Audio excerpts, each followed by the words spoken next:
On episode 122 of He Said, She Said movie reviews, we take a look at the movie Star Wars, The Rise of Skywalker, written by Terrio and J.J. Abrams, based off of characters created by George Lucas, and directed by J.J. Abrams.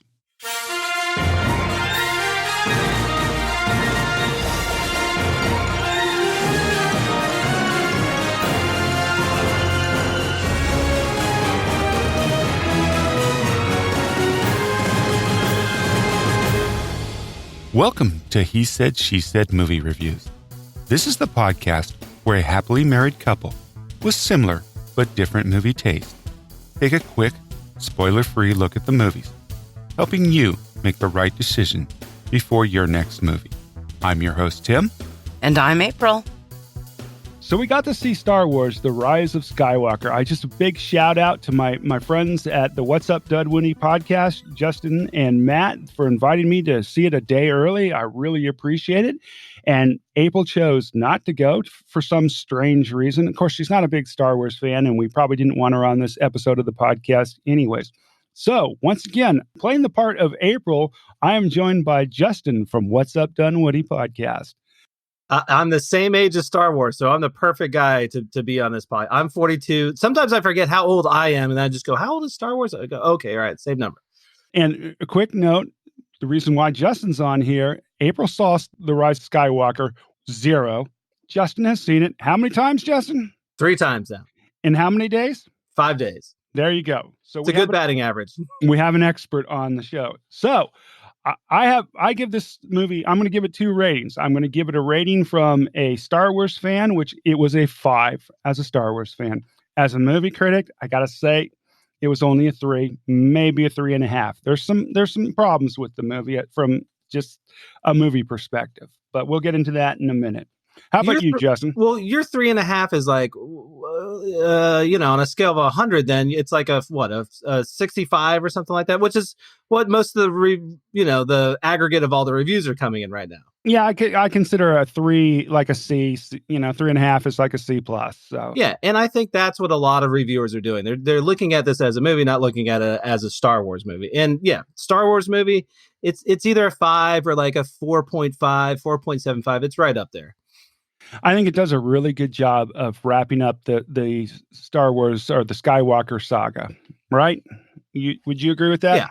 Yeah. So somebody, and this is not an original thought, somebody said it's like they just wrote down all the things that would be perfect in a Star Wars movie and filmed that, right? Like everything everybody wanted, right? There's even and this is a spoiler. I'm sorry. I know we don't spoil in this, but there is even a 10-second scene from the moon of Endor. Right? There you go. Minor spoiler right there. How did that fit in? Though Jar Jar Binks does not make it into this movie. And I was really upset because out of all the Star Wars characters, Jar Jar Binks has my heart. And he's like, me so think people gonna die. So, no, just kidding. I'm glad Jar Jar did not make it into the movie. Oh, thank goodness. Okay, so you want to go who the director and writers on this one? Okay, directors. That director was J.J. Abrams. He also gets a writing credit along with his longtime writing buddy Chris Terrio, and George Lucas is in there too for creating this entire universe. He should get a writing credit, right? Oh, absolutely. Hats off to George Lucas. So, and I noticed even on IMDb that Andy Serkis got an acting credit for this movie, and I'm not sure why they gave Andy Serkis because Snook wasn't in the movie at all. So, right. Non-spoiler because you know what happened. Right. Because everybody you should know at this point, right? If you're a Star Wars fan. So, I'm going to try to butcher the cast here. It has Carrie Fisher, Mark Hamill, Adam Driver, Daisy Ridley, John Boyega, Oscar Isaac, Anthony Daniels, Naomi, Ackie, Domhnall Gleeson, Richard E. Grant, Lupita Nyong'o, Kerry Russell, Joonas Suotamo, Kelly Marie Tran, and Ian McDiarmid. I think the most notable there is actually that Chewbacca is no longer played by Peter Mayhew, right? Because absolutely. So we have a new Chewbacca. New Chewbacca. He looked in shorter, I think. But I think he did look a little shorter and maybe a little tubbier. This movie has a whopping runtime of 141 minutes, and it's rated PG-13 for sci-fi violence and action. No cussing in this movie whatsoever. Oh, no, that's not the case. And no blood either. It's amazing how lightsabers, I guess lightsabers and lasers, they when they kill somebody, it's just cauterizes the wound, right? Yeah, and there's exactly. no blood. But no, there is a little bit of swearing. The A word is in there. Really? I don't remember that. Of course, I haven't seen it 3 times. That's it was on the 3rd time that I noticed it. Really? Yeah. Shame on you, Disney. I know. Okay. So this movie has a theme of, I think there's a couple of different themes here. There's the good versus the evil, the obvious one, because I think Star Wars, next to Lord of the Rings, Star Wars is the most classic good versus evil movie, right? Right. Correct. So, and then you'd mentioned a theme and tone of friendship. And I think there's also a theme of goodbye, and that's all, folks. Yeah. So. Yeah. And that pretty much nails it. They did a good job of getting the friends back together. And again, that's one of those big complaints from the past couple of movies, that you never had the trilogy of characters, Rey, Finn, and Poe together. Poe basically met Rey at the end of the last movie. So now, you get this, hey, we're all friends. We're doing this together. Without the team, teamwork makes the dream work. I don't know. For me, Poe was a little too much in this movie. That's just my perspective. I guess he's kind of filling the role of Han Solo, right? And yeah. I don't know, so that's funny. Anyway, I like him in there. I think he does a great job. Yeah, I'm just saying he seemed like I don't know, a latecomer to the story. I guess that's what I'm saying, because he really wasn't in the first one of this trilogy, right? That's true. Yeah, you thought he was dead for a long time. So yeah, exactly. So and kind of like, he's got a big role now in the movie and in the storyline. So, what'd you think of the acting and the characters? Adam Driver, great as always. He steals the show. I mean, you love to hate him, you hate to love him. I mean, that's his whole gig, right? And then of course Ian McDiarmid as the Emperor. I mean, just unbelievable. I know that was like a last minute thing bringing him back, but bringing him back was a great idea too. They could have just as easily not brought him back, right? Yeah, you could have had the whole New Order. The New Order could have been the bad guys still right in this movie. It was certainly wide open for that. And one of the things too is in the first 2 movies in this trilogy, especially The Last Jedi, the last one, I wasn't enamored with the Kylo Ren character because he seemed pouty and he just seemed like a big baby. The character. Well, he throws a tantrum. Yeah. Yeah. I mean, he throws a tantrum. He is a big baby, but I think they did a really good job with wrapping up his story and making him seem more mature and more of a character, an important person than just a spoiled little brat. Because he was never scary like Darth Vader was scary. I mean, Darth Vader is still the ultimate bad guy. I think he makes the top of everybody's list of the best bad guy in a movie, right? Yeah, and that would have changed if they had decided to leave his mask on up until this 3rd movie. But I think you had to have it off the last couple movies too, just to show that he is just a kid. He's right. Yeah, but once again, to me, Darth Vader's mask really scary. True. Kylo Ren's mask? I don't know. And the repair job wasn't very good either. Well, I have a feeling if that helmet took another crack to the top, it would just break along all those same seams. So once again, for me, as I said, at 5 as a Star Wars fan and as a movie critic, the 3 that comes from things for me like the direction. I'm not saying that Abrams did a bad job, not at all.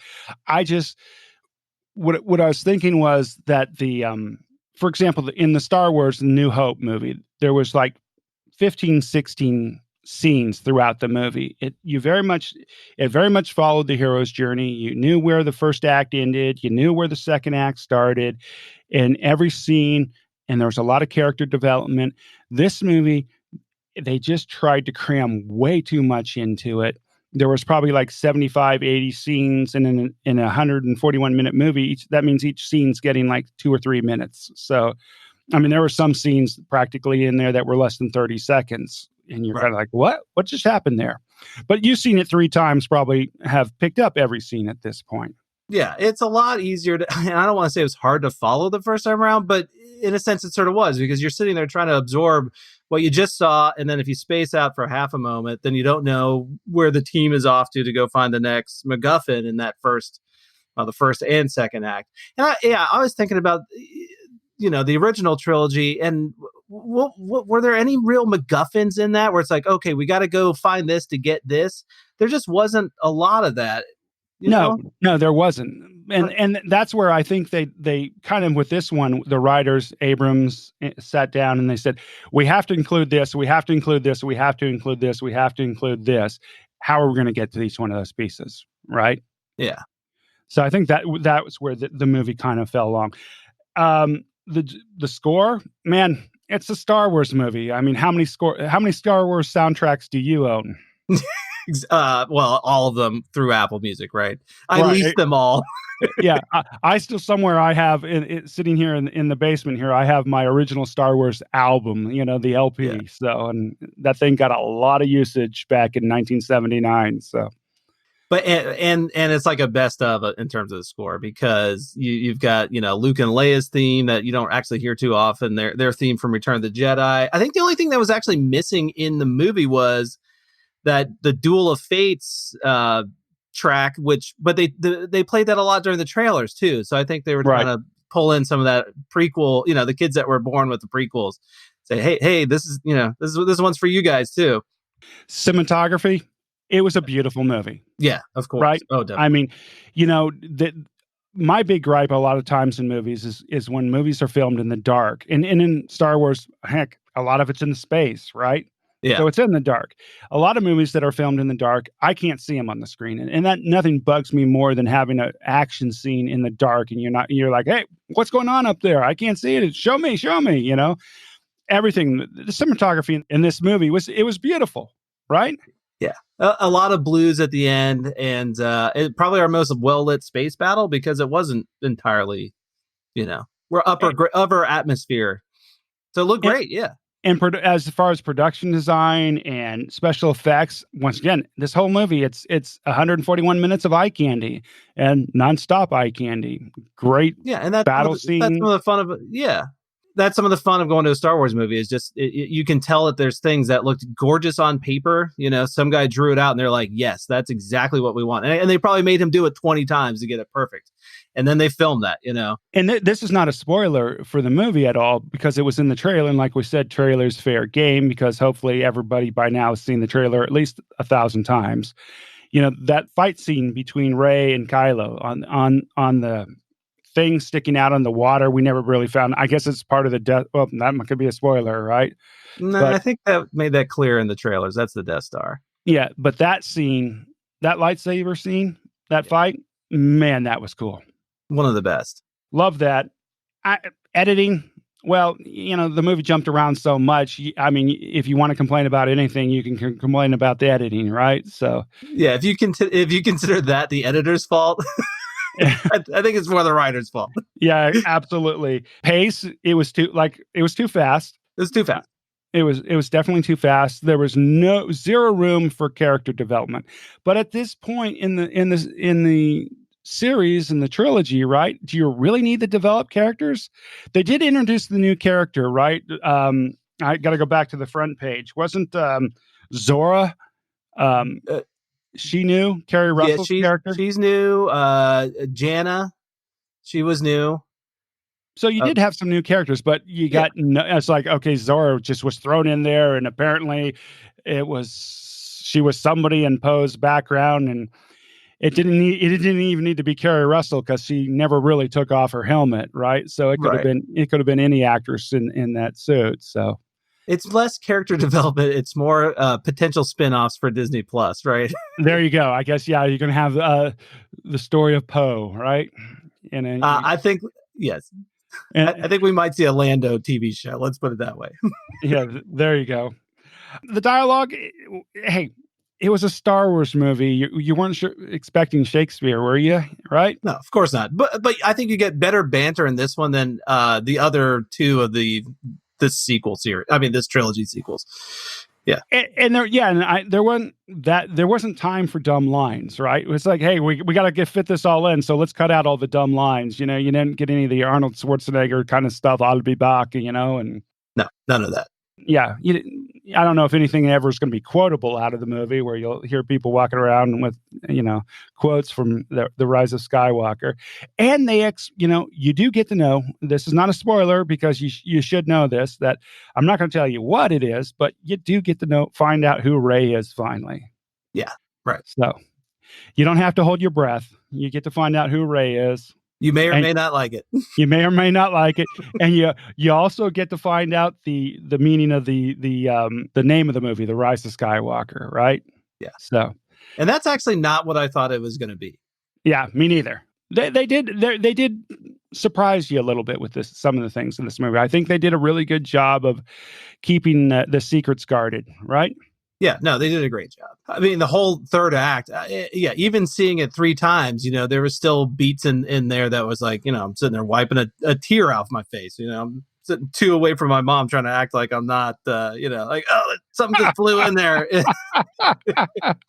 But a lot of that has to do with the musical stings too, because it can be a small moment in the movie, just someone's backside, right? Like Leia's, right? And then they play a certain theme and it's like, oh my gosh, it's emotional. It is. It's a very emotional movie at the end.